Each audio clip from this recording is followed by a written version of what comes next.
I fondly remember the many times I fired up The Legend of Zelda as a kid. I'd be standing on that first screen, eyeballing the little doorway where the wooden sword lay in wait, thinking about the huge world that I was about to uncover.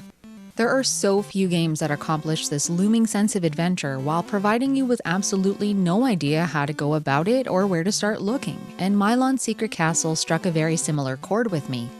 When you start up the game, you'll find yourself standing at the bottom of a huge castle with a handful of doors accessible to you.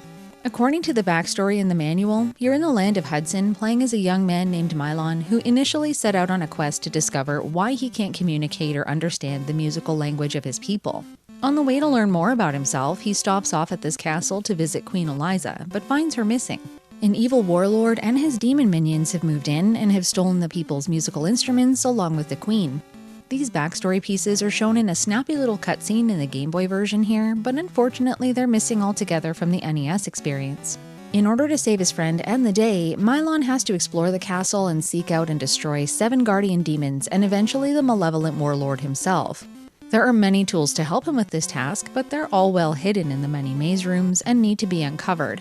Before her capture, Queen Eliza stashed away money and other power-ups for her rescuer to find and use, and when Milon arrives, he's given a magic bubble to help him reveal those secrets. And that's about all that you're told before you duck into the first doorway to start looking around. The basics of this game involve shooting the bubble at everything in sight. Walls, floors, ceilings, you name it. When it comes into contact with breakable parts of these structures, they'll disappear and either unveil something or simply create a path to continue through the stage. The key to success is to thoroughly explore every room so that nothing's missed, and the stages on the first floor of the castle do a great job teaching you the fundamentals. While fending off some easier enemies, you'll likely end up shooting some blocks holding money or maybe even uncover a secret shop. With some trial and error, you'll develop a feel for the character's movement and what to look for. There's really only one semi-cryptic skill that's not made explicitly obvious here, and I'm sure that a lot of people get stuck and never make it off the first floor because of it. You do eventually get a hint about it, but unfortunately it's beyond the point that you'll first need to do it. I won't spoil what it is for you, but it's nothing beyond the realm of expectations for games from this generation. I was able to figure it out by keeping my eyes peeled, but admittedly I was held up for a little while. Of all the things you'll find, the doors that lead to shops are some of the most important. These stores were essential not only for the goods that they carry, but also for their free hints. These are not like the tutorial-style locations in other games that divulge step-by-step instructions on exactly where to go and what to do to make progress, but are instead packaged into the game as the kind of information that you'd gain from speaking to NPCs and other adventures. Walking into a shop was sort of like walking into a new town, so to speak. Since I always try to talk to everyone in those scenarios, I also opted into reading these hints whenever they were available. And thankfully, unlike some of the more questionable translations on the NES, Milon's Secret Castle has the benefit of clarity. Now, that's not to say that every single hint was perfect, but apart from a couple of instances where something didn't make sense until I gained more context later on in the game, these little tidbits were both well written and relevant most of the time. Having those aha moments where I'd put something together was a large part of what I came to love about this experience the most. And these feelings echoed those that I felt making headway in games like Castlevania II Simon's Quest or Zelda II The Adventure of Link. Something that I thought was a little strange was that you could read the hints as many times as you wanted, but when you bought something, you could only read its description once. There's no way to double check through your inventory in the pause menu because there isn't one. The select button on the controller does absolutely nothing, while start only pauses the game. The only time you're ever able to see what you're carrying is when you're in a shop, but even then, you can only see each item's tiny little sprite. Other than the occasional desire to refresh my memory on what I'd already found, I didn't really find myself needing a submenu or an inventory. After something's purchased, the abilities the item imparts upon you are automatically applied so that you'll never need to equip or unequip things on the fly. This feature really smoothed out the experience because you didn't need to split your focus between item management and exploration. In the most chaotic of moments, I was grateful to not have to stumble through a menu trying to put on a pair of shoes or a vest. That really would have complicated things far too much, and I'm really glad that the item abilities became permanent once they were purchased. Because nearly all of the obstacles that you need to overcome require buying something to get past them, the biggest limiting factor quickly becomes money. Slain enemies don't drop cash, and for the majority of the game it's actually a finite resource. It can only be collected once, the first time it's revealed with the bubble in the maze rooms, and even leaving and coming back to an area from outside again doesn't regenerate it. Consequently, there's no real way to grind up to buy everything that you need. In my experience, I was never short on cash since I was playing through for my first time and tearing every stage apart completely. Sometimes I'd need to go between several rooms to find enough money for a purchase, and if you look around hard enough, you'll always have what you need. There is one additional avenue to generate extra income, but you'll have to find and collect cleverly hidden music boxes. When you pick one of these up, you're teleported to a minigame where you can grab notes and sharps and get rich quick. I loved the fact that there's more complexity in the musical arrangement that you hear the more rounds that you play, similar to Bill and Ted's Excellent Video Game Adventures Wild Stallions concerts that play between the stages there.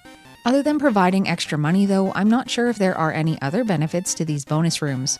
Toughing through the task of finding these boxes was worth it because these little interludes were a nice break from the platforming areas, but more importantly still, the music that plays inside of them. I'll be very blunt here. The music in Milon Secret Castle was extremely repetitive. The main waltz that most people probably think of when this game comes to mind was okay for the first hour or so, but the occasional respite when outside the castle, or the rare occasion when one or two other pieces of music play, were glorious. For a game with a premise focused on a people that use music for a language, they sure missed a huge opportunity to make a memorable soundtrack as a core part of the experience. Maybe we're stuck listening to the one song that Milon knows, and it's this musical hell that's forced him on this journey to learn more of his language to begin with. That's my best guess anyway, but more musical variety would have went a long way into making this game feel less monotonous at times. If you're starting out the game and wondering how you'll ever be able to find and overcome 7 horrible beasts with this piddly little health bar, you'll be heartened to know that there are quite a few extensions to collect. Honeycombs increase your meter and can be found tucked away in most maze rooms, but like everything else, they will take quite a bit of searching to find them. Like the music boxes, I don't think that I was successful in my search to discover them all, but even coming up short by a couple, I was still able to complete the game. If there's one thing worth taking the time to find, it's these, because you'll need all the health you can get. The boss fights are especially tough to win compared to regular combat. I was almost always taken by surprise when I'd enter a boss room since they're just there with this intense music that starts playing out of nowhere. You barely have a moment to react before more fireballs are coming at you than you'll be able to dodge. I found that winning these encounters required equal amounts of luck and skill. Even with all of the appropriate power-ups and upgrades and my best game face on, I still died over and over again. Sometimes my losses were just due to some miserable fireball RNG, but sometimes I was just in the wrong place at the wrong time. Something that will be painfully clear is when you've come up against an adversary that you're too weak to take down yet. If I was losing half my health bar getting hit a single time, that's when I knew to back off and go exploring again. My best advice is that if you feel stuck, there's probably something you missed. In terms of the actual gameplay in the maze rooms, after I managed to get my head around a few aspects, things finally started to click. The biggest barrier for me was the momentum-based movement that I'm just not used to in a platformer. If you've played things like Psycho Fox on the Master System or Kid Kool on the NES, it feels like those, but way less extreme. The jumping wasn't really impeded by this very much, but making an escape from enemies was the real problem. In the early stages, monsters are relatively slow and kind of adorable, like these one-eyed blobs that crawl along the ground, but the trouble really comes to a boil once you get up to higher floors. While this isn't true of every room, there are a couple where you'll run into foes that fly quickly around the room or shoot projectiles that move at least as fast as you do, and I often found myself surrounded with absolutely nowhere to go except into the darkness of a game over. Since every retreat effort starts off as slow as molasses, if you don't have a lot of uninterrupted running room, you likely won't be able to get away in one piece. Even the best anticipated enemy assaults can't be avoided in some cases, but after you come to terms with this, knowing when to retreat rather than putting up a futile fight makes the game feel a little bit more manageable. Enemies also have this habit of respawning too quickly. When you kill them, they're back again in just a few moments. They also return without a ton of fanfare, so it wasn't uncommon for me to bleed health while accidentally standing on one of their generation points. When you get hit by an enemy or their projectiles, there are no iframes to work with to your advantage. It was ridiculous how fast my health bar would drain sometimes, especially when things would come at me from off-screen, from below.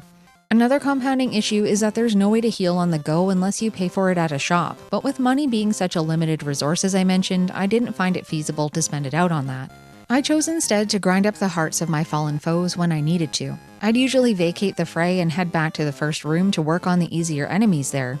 Trying to farm for health in the harder rooms was counterproductive in the best of times. The quick monster respawn rate was a blessing in this context, though I did sometimes get impatient waiting for those hearts to drop.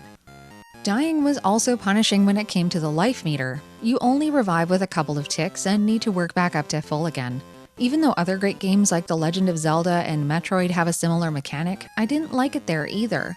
At least Zelda has fairy fountains and Metroid has those little pits where flying enemies constantly pop out of to slaughter, but Milon's Secret Castle has no equivalent to those. On the bright side, the health bar wasn't unreasonably long, and being forced to stop to grind up gave me some time to catch my breath after dying. It only really became frustrating when I'd game over a few times in a row at a tough spot and spend almost as much time killing enemies to regain health as I was trying to force my way through to a new area. Having only one life to complete this whole game would be completely unreasonable, and an avid manual reader would probably notice the part about the continue mode. You can hold left and press start on the game over screen to maintain your progress if you found and killed the first boss. It puts you back at the first floor of the castle every time, but it's a true continue in the sense that you keep everything that you've accomplished up to that point. Your money and items, how many bosses you've killed, and all of the upgrades you've gotten all stay intact, which was pretty generous considering what it could have been. Other Hudson games used this same continue system, but whenever I'd see that game over screen, the fear that I felt fretting about my D-pad's left side malfunctioning and having to start over from the beginning was palpable. For anyone whose game meets an unfortunate end due to a bad controller input or just wants to start up where they left off on a different day, unfortunately you're out of luck. There are no saves or passwords to use, but once you know how to get through the first part of the game, it won't take you too long to get back to where you were again. Milon's Secret Castle is one of those games that's a blast to play once you figure out what it wants from you, but it can be a daunting task to get to that point. For me and my patience of steel, this adventure felt no different than picking up something like The Legend of Zelda, Legacy of the Wizard, or even Castlevania II Simon's Quest, where you absolutely must investigate every inch of your surroundings to pave a path through the mystery.